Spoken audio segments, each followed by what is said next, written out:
recently you had quite a troubling experience, if I can say, in Israel. I'm wondering if you can speak to that and describe what happened. Yes. So several months ago, I decided to do a Christian pilgrimage into Israel, into the West Bank and occupied Israel. I no longer recognize Israel as a sovereign state. And I flew into Jordan, and then I was going to cross directly from Jordan into the West Bank. And I didn't realize, I was told that the Israeli occupation has a very difficult immigration and customs process, but I don't think I realized exactly what I was walking into.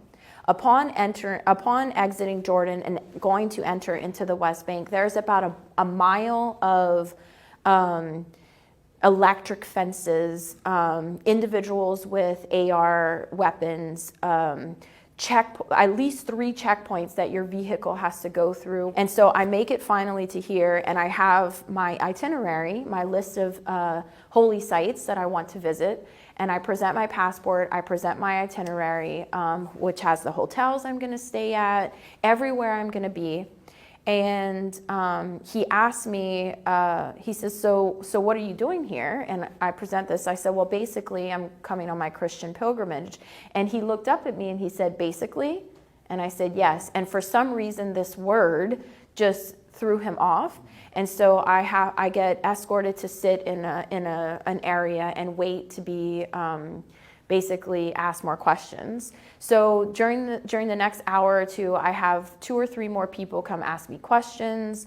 What does it mean to be a Christian? What does it mean to visit the holy sites?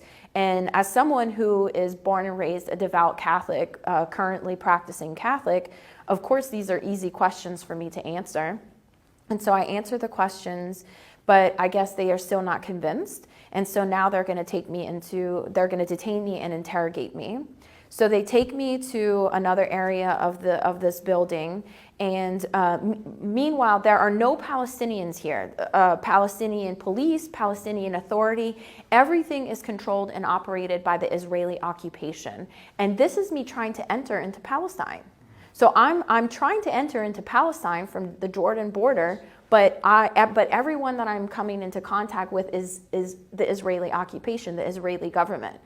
And so, and it's important to mention this because this is what an apartheid state is. So I go into this interrogation and she starts asking me questions about my job. Of course, I tell her I was in the military. I'm not working right now. And then she asked what I did in the military, and I told her I was an intelligence officer. And she starts asking me about my assignments. And the questions got so detailed, I finally looked at her and I said, with all due respect, you should understand that I cannot answer these questions. You are forcing me to commit espionage against my country. You can't ask me details about my assignments inside of the NSA, inside of DIA. You can't ask me these questions. And because we're supposed to be allies, why would you be asking me to commit espionage against my country? And she was upset by this. All of these things were just like frustrating her even more. And so she started asking me about my husband's job, and I said, I can't answer these questions. And she said, well, if you're not going to answer any more questions, then this interrogation is done.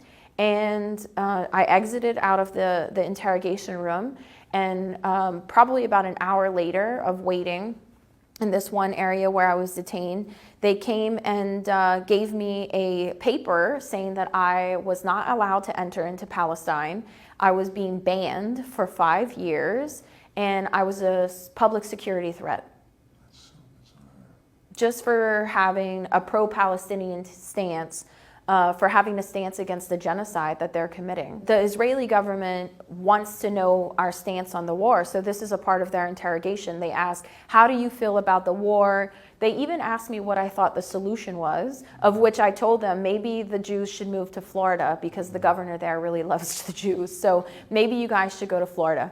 And she said, oh, so you think we should leave? And I said, well, wouldn't it be safer for you?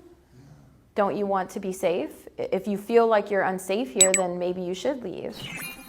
دیدن نادیده ها